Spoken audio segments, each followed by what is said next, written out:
আসসালামু আলাইকুম রহমতুল্লাহি বারাকাতুহ নাহমাদুহু ওয়া নুসাল্লি আলা রাসূলিহিল কারীম আম্মা বা'দু ফাআউযু বিল্লাহি মিনাশ শাইতানির রাজীম বিসমিল্লাহির রহমানির রহিম সাইয়্যিদুনা আইয়ুব আলাইহিস সালাম কোরআনে বর্ণিত ২৫ জন নবীর মধ্য থেকে অন্যতম একজন নবী। ইবনু কাসিরের বর্ণনা অনুযায়ী সাইয়েদনা ইসহাক আলাইহিস সালামের দুইজন যমজ পুত্র ছিল। একজন হচ্ছেন ইয়াকুব আলাইহিস সালাম, আরেকজন হচ্ছেন ঈস। সৈয়দনা আইয়ুব আলাইহিসসালাম এই ঈসের বংশধর। তিনি ছিলেন ইসহাক আলাইহিস সালামের ছেলে ঈসের নাতির ছেলে বা প্রপৌত্র।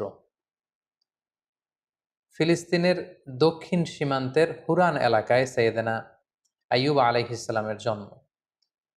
সৈয়দনা আইয়ুব আলাইহিসসালামের দাওয়াতি অভিযাত্রা বা উনি কোন উম্মতের কাছে প্রেরিত হয়েছেন তাদের বর্ণনা, তারা কি অ্যাকসেপ্ট করেছিল নাকি বিরোধিতা করেছিল, বা তাদের উপর কোনো শাস্তি এসেছিল কিনা, কোনো মুআজিজা, এর কোনো কিছুই কোরআনে কিন্তু বর্ণিত হয়নি।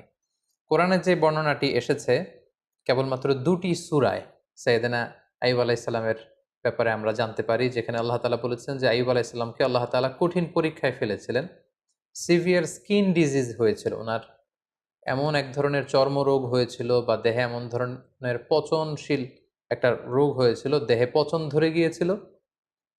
ফলে ওনার আশেপাশের লোকজন ওনাকে ছেড়ে অনেক দূরে চলে গিয়েছিল। উনি স্বাস্থ্যগতভাবে অনেক বেশি কষ্ট পেয়েছিলেন এই অসুস্থতায়, এই রোগে। কেউ কেউ এটাকে কুষ্ঠরোগ বলেছেন, কেউ এটাকে চর্মরোগ বলেছেন। এটা দিয়ে আল্লাহ তাআলা সাইয়েদনা আইয়ুব আলাইহিস সালামকে দীর্ঘদিন তিনি পরীক্ষা নিয়েছিলেন। পাশাপাশি ওনার অনেক সম্পদ ছিল, এই সম্পদগুলো ধ্বংস হয়ে গিয়েছিল। ওনার ছেলেমেয়েরা ইন্তেকাল করেছিল। এরকম একটি ভয়ঙ্করতম পরীক্ষার মধ্য দিয়ে তিনি জীবন কাটিয়েছেন এবং ধৈর্যের পরাকাষ্ঠা দেখিয়ে আল্লাহ তাআলার কাছে সম্মানিত হয়েছিলেন। তিনি এতটাই ধৈর্যের উৎকৃষ্ট নমুনা স্থাপন করতে পেরেছিলেন যে আল্লাহ তাআলা ওনাকে সবের বলে আখ্যা দিয়েছেন, অর্থাৎ ধৈর্যশীল এবং নে'মাল আবদ বা অতি উত্তম বান্দা, সুন্দর বান্দা বলে সূরা সদে আল্লাহ তাআলা উল্লেখ করেছিলেন। আমরা যদি সরাসরি কালামুল্লাহ মাজিদের দিকে তাকাই তাহলে দেখব যে সূরাতুল আম্বিয়া এবং সূরাতুস সদ, এই দুইটি আয়াতে আল্লাহ তাআলা আইয়ুব আলাইহিস সালামের ব্যাপারে আলোচনা করেছেন। সূরাতুল আম্বিয়াতে আল্লাহ তাআলা বলছেন, ওয়া আইয়ুবা ইয নাদা রাব্বাহু আন্নী মাসসানিয়াদ দুররু ওয়া আনতা আরহামুর রাহিমিন। অর্থাৎ হে নবী, স্মরণ করুন আমার প্রিয় বান্দা আইয়ুব আলাইহিস সালামের কথা, যখন তিনি তার রবকে ডেকেছিলেন, মানে আল্লাহ তাআলাকে ডেকে আইয়ুব আলাইহিস সালাম বলেছিলেন যে আন্নী মাসসানিয়াদ দুররু, হে আল্লাহ, আমাকে রোগ পেয়ে বসেছে, কষ্ট পেয়ে বসেছে, আমি রোগাক্রান্ত, আমি জরাগ্রস্ত, আমি রোগাগ্রস্ত। ওয়া আনতা আরহামুর রাহিমিন, আল্লাহ আপনি তো মেহেরবান, আপনি তো দয়াময়, আপনি সব দয়াময়ের চাইতে বড় দয়াময়। দেখেন, এত দীর্ঘদিন আইয়ুব আলাইহিস সালাম প্রায় ১৩ বছর এই সিভিয়ার স্কিন ডিজিজ বা চর্মরোগে আক্রান্ত হয়েও তিনি আল্লাহকে বলেন যে আল্লাহ আপনি আমাকে রোগ নিরাময় করে দেন, আপনি আমাকে শিফা দেন, আপনি আমাকে সুস্থ করে দেন। এটা বলেননি, এটা ওনার একটা অ্যাটিচিউড। আমরা যদি রোগাক্রান্ত হই, শিফা চাওয়া, সুস্থ হওয়ার জন্য দোয়া করা, এটা জায়েজ আছে। শুধু জায়েজই নয়, এটি সুন্নাহ। রাসূল সাল্লাল্লাহু আলাইহি ওয়াসাল্লাম নিজেও শিফার জন্য দোয়া করতেন। কিন্তু সাইয়্যিদুনা আইয়ুব আলাইহিস সালাম এক্ষেত্রে ব্যতিক্রম। তিনি আল্লাহ তাআলার কাছে দোয়া করেন যে আল্লাহ আমাকে সুস্থ করে দেন। তিনি কি বলেছেন? তিনি বলেছেন আন্নী মাসসানিয়াদ দুর, হে আল্লাহ আমার কষ্ট হচ্ছে। আল্লাহ আমাকে রোগ পেয়ে বসেছে, আমি রোগাক্রান্ত, আর আপনি তো মেহেরবান। এতটুকু বলেছেন। কারণ ওনার অ্যাটিটিউডটা হচ্ছে এরকম, রোগ দিয়েছেন আল্লাহ, আমি যে কষ্ট পাচ্ছি এটাও দেখছেন আল্লাহ। সো আল্লাহ যদি রোগ দিয়ে খুশি, আমি রোগ পেয়ে খুশি। তাই এই রোগ আমার থেকে উঠিয়ে নেন, এটা আমি বলতে পারবো না। আমাকে শিফা দেন, এই রোগ আমার থেকে দূর করেন, আমি এটা বলতে চাই না। আমার কি অবস্থা, আমার কতটুকু কষ্ট যন্ত্রণা আল্লাহ তাআলা দেখছেন। তাই তিনি বলেছিলেন, হে আল্লাহ, আমাকে রোগ পেয়ে বসেছে, আমি রোগাক্রান্ত আল্লাহ, আর আপনি তো মেহেরবান। আমি রোগী আর আপনি তো দয়াময়। এটা দিয়ে উনি কেমন যেন বোঝাতে চাইলেন যে হে আল্লাহ, আমি যে অসুস্থ, আপনি তো দয়ার সাগর, আপনি তো চাইলে দয়া করে আমাকে সুস্থ করে দিতে পারেন। এভাবে তিনি আল্লাহ তাআলাকে ডেকেছেন এবং আল্লাহ তাআলা এত খুশি হয়েছেন, আল্লাহ বলছেন যে ফাস্তাজাবনা লাহু, আমি আইয়ুবের ডাকে সাড়া দিলাম। ফাকাশাফনা মা বিহি মিন দুর, তার যে রোগ এটাকে আমি ভালো করে দিলাম। কোন রোগে আক্রান্ত হয়েছিলেন এ ব্যাপারে সুস্পষ্ট কিছু জানা যায় না, যদিও অনেক মুফাসসিরিন ইকরাম অনেক ধরনের মন্তব্য করেছেন। আল্লাহ তাআলা বললেন, ওয়া আতাইনাহু আহলাহু, আমি তার সন্তানদেরকে ফিরিয়ে দিলাম, ওয়া মিসলাহুম মাআহুম, এবং অনুরূপ আরো দান করলাম। মুফাসসিরিনে ইকরাম বলেছেন যে আইয়ুব আলাইহিস সালামের ৭ সন্তান ছিল, মোট ১৪ জন সন্তান ছিল, ৭ জন ছেলে, ৭ জন মেয়ে। ছাদের নিচে চাপা পড়ে ৭ ছেলে ৭ মেয়ে সবাই ইন্তেকাল করেছে। আল্লাহ তাআলা তাদেরকে আবার পুনরায় জীবিত করলেন। কোন কোন তাফসিরে এসেছে যে আল্লাহ তাআলা ৭ ছেলে ৭ মেয়ে এই ১৪ জনকে আবার জীবিত করলেন। শুধু তাই নয়, ও মিসলাহুম মাআহুম, আইয়ুব যখন সুস্থ হয়ে গেল তার ঔরসে আল্লাহ তাআলা আরো ৭ জন ছেলে আরো ৭ জন মেয়ে মোট ১৪ জনকে দান করলেন। সুবহানাল্লাহি বিহামদি। আল্লাহ তাআলা বললেন, রাহমাতাম মিন ইনদিনা, এটা আমার পক্ষ থেকে রহমত স্বরূপ, ওয়া যিকরা লিল আবিদিন, আর ইবাদতকারীদের জন্য এতে রয়েছে উপদেশ। যারা আল্লাহ তাআলার ইবাদতে মগ্ন থাকে, আইয়ুবের মতো এরকম ইবাদতকারী হতে চায়, তাদের জন্য এই ঘটনার মধ্যে উপদেশ রয়েছে। সূরা সদের দিকে যদি আমরা তাকাই তাহলে দেখব যে কিভাবে আল্লাহ তাআলা এই ১৩টি বছর রোগাক্রান্ত থাকার পরে আইয়ুবকে তিনি সুস্থ করলেন। আল্লাহ তাআলা ইরশাদ করছেন, উরকুদ বিরিজলিকা হাযা মুগতাসালুম বারিদুন ওয়া শারাব, অর্থাৎ হে আইয়ুব, আইয়ুব আলাইহিস সালাম যখন বললেন যে আল্লাহ আমার কষ্ট হচ্ছে, আপনি তো মেহেরবান, আল্লাহ তাআলা তখন আইয়ুব আলাইহিস সালামকে বললেন যে উরকুদ বিরিজলিক, অর্থাৎ হে আইয়ুব তুমি তোমার পা দিয়ে জমিনে আঘাত করো, হাদা মুগতাসালুন বারিদ, সাথে সাথে এখান থেকে ঠান্ডা এক ধরনের ঝর্ণার পানি নিঃসরিত হবে, ওয়া শারাব, এবং এখান থেকে খাওয়ার পানি নিঃসরিত হবে। আল্লাহু আকবার। ১৩ বছর পর আল্লাহ প্রত্যাদেশ করলেন পা দিয়ে আঘাত করো, তিনি পা দিয়ে আঘাত করলেন, সাথে সাথে এখানে ঠান্ডা পানি মজুদ হয়ে গেল। এই ঠান্ডা পানি দিয়ে আইয়ুব আলাইহিস সালাম গোসল করলেন। গোসল করার সাথে সাথে আল্লাহ তাআলার মেহেরবানিতে তার দেহের সব চর্মরোগ, কুষ্ঠরোগ, ক্ষতিকারক সবকিছু দেহ থেকে ঝরে পড়ে তিনি সতেজ সবল, আগের মতো সেরকম এনথিউজিয়াস্টিক, ওনার স্ট্যামিনা, এনার্জি, শক্তি সব তিনি ফিরে পেলেন। এবং আল্লাহ তাআলা বললেন, ও শারাব, এবং এখান থেকে খাও। তিনি এই ঠান্ডা পানি যখন পান করলেন তিনি আগের মতো সতেজ সবল তিনি হয়ে গেলেন। আল্লাহ তাআলা বললেন, ওয়া ওয়াহাবনা লাহু আহলাহু ওয়া মিসলাহুম মাআহুম, আমি তার সন্তানদেরকে ফিরিয়ে দিলাম এবং অনুরূপ সন্তান আমি আবার তাকে দান করলাম। যেটা আমরা একটু আগে উল্লেখ করেছি যে অনেক মুফাসসিরিন একরাম বলেছেন ৭ ছেলে ৭ মেয়ে ছিল, ওনার ব্যবসা প্রতিষ্ঠান ধ্বংস হয়ে গিয়েছে, ঘরের ছাদের নিচে চাপা পড়ে ৭ ছেলে ৭ মেয়ে ইন্তেকাল করেছে, আল্লাহ তাআলা তাদেরকে আবার জীবিত করে দিলেন এবং পরবর্তীতে আরো ৭ ৭ ১৪ জন সন্তান তাদেরকে ফিরিয়ে দিলেন। আবার নতুন করে আরো ৭ জন ছেলে আরো ৭ জন মেয়ে আরো ১৪ জন সন্তান সন্ততি আল্লাহ তাআলা আইয়ুব আলাইহিস সালামের ঔরসে দান করলেন। আল্লাহ তাআলা বললেন, রাহমাতাম মিন ইনদিনা, আমার পক্ষ থেকে রহমত স্বরূপ আমি এটা দিয়েছি, ওয়া যিকরা লিউলিল আলবাব, এবং যারা জ্ঞানী তাদের জন্য আমি এখানে উপদেশ রেখে দিয়েছি। এবং এই আয়াতের সর্বশেষে তিনি উল্লেখ করলেন, ইন্না ওয়াজদানাহু সাবিরান, আমি আমার আইয়ুবকে ধৈর্যশীল পেয়েছি। সুবহানাল্লাহ। আল্লাহ তাআলার পক্ষ থেকে এরকম একটি সার্টিফাই করা, এরকম উপাধি দেয়া যে আমি আমার আইয়ুবকে সবের পেয়েছি, ধৈর্যশীল বান্দা পেয়েছি। ইন্নাহু নি'মাল আবদু ইন্নাহু আওয়াব, নিশ্চয় সে উত্তম বান্দা, সে আমার অত্যন্ত ভালো একজন বান্দা, উত্তম বান্দা, সুন্দর বান্দা। ইন্নাহু আওয়াব, সে সবসময় আমার দিকে ফিরে আসে, সে রব অভিমুখী, সে আল্লাহ অভিমুখী। সুবহানাল্লাহি বিহামদি। তাহলে এই আয়াত থেকে তিনি ১৩ বছর অসুস্থ থাকার পরে কোন প্রক্রিয়ায় সুস্থ হলেন সেটা জানলাম।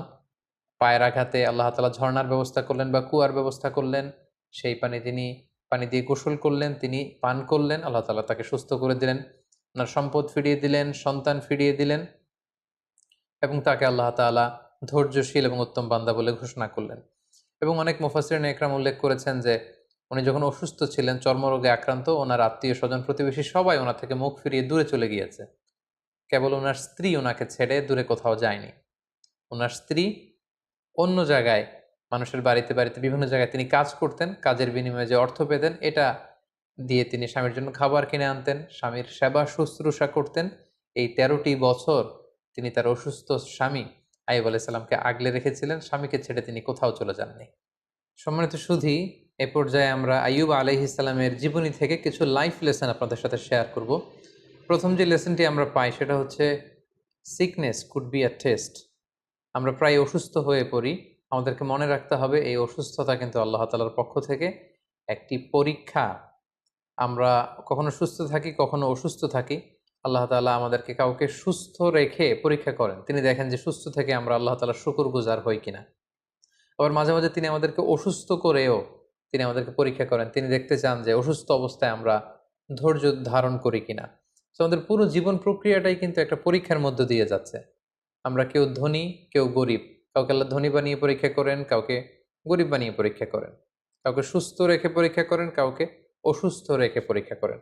সো অসুস্থতা কিন্তু আল্লাহ তাআলার পক্ষ থেকে একটি বড় পরীক্ষা, এবং এই অসুস্থ অবস্থায় আমরা সঠিক সময়ে সঠিক রেসপন্সটুকু করছি কিনা, দ্যাট ইজ দ্য কোশ্চেন। এবং আমরা ধৈর্যশীল বান্দাদের অন্তর্ভুক্ত হচ্ছি কিনা, সেটা হচ্ছে আমাদের দেখবার বিষয়। আমরা যারা অসুস্থ থাকি, আমরা আসলে কতটুকু অসুস্থতা ভোগ করছি।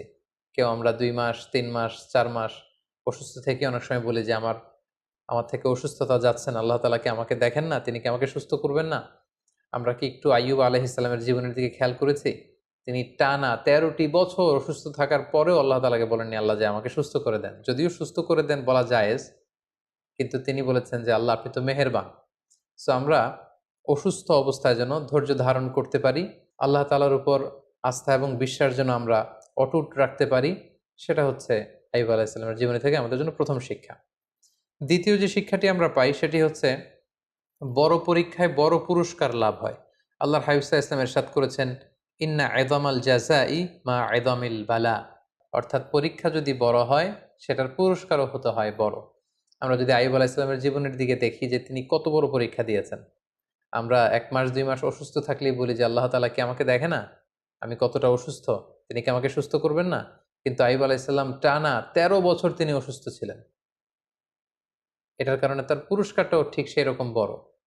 তার সন্তানকে আল্লাহ তাআলা নিয়ে গিয়েছিলেন। তার সম্পদ শেষ হয়ে গিয়েছিল, আল্লাহ তাআলা সম্পদ ফিরিয়ে দিলেন। তিনি অসুস্থ হয়েছিলেন, চর্মরোগে আক্রান্ত ছিলেন। তিনি একেবারে সতেজ হয়ে গেলেন, শক্তিশালী হয়ে উঠলেন। যে সন্তানগুলো ইন্তেকাল করেছিল আল্লাহ জীবিত করে দিলেন। নতুন সেই পরিমাণে সন্তান সন্ততি আল্লাহ তাআলা তার ঔরসে দান করলেন। এই যে অভাবনীয় নাজ নেয়ামত আল্লাহ তাআলা কেন দিয়েছেন? কারণ তার পরীক্ষাটা ছিল অত্যন্ত ভয়ঙ্কর। পরীক্ষা যদি বড় হয়, তার পুরস্কারও বড়। এবং নবীদের জীবনে যদি আমরা খেয়াল করি, তাহলে দেখব যে নবীদেরকে আল্লাহ তাআলা অনেক বড় বড় পরীক্ষা নিয়েছেন। আল্লাহর হাবিব সাল্লাল্লাহু আলাইহি ওয়াসাল্লাম বলেছেন যে আসাদ্দুন নাসি বালাআন আল আম্বিয়া। মানুষদের মধ্য থেকে আল্লাহ তাআলা সবচেয়ে বেশি বালা মুসিবতে ফেলেছেন নবীদেরকে। সুম্মাল আমসাল ফাল আমসাল।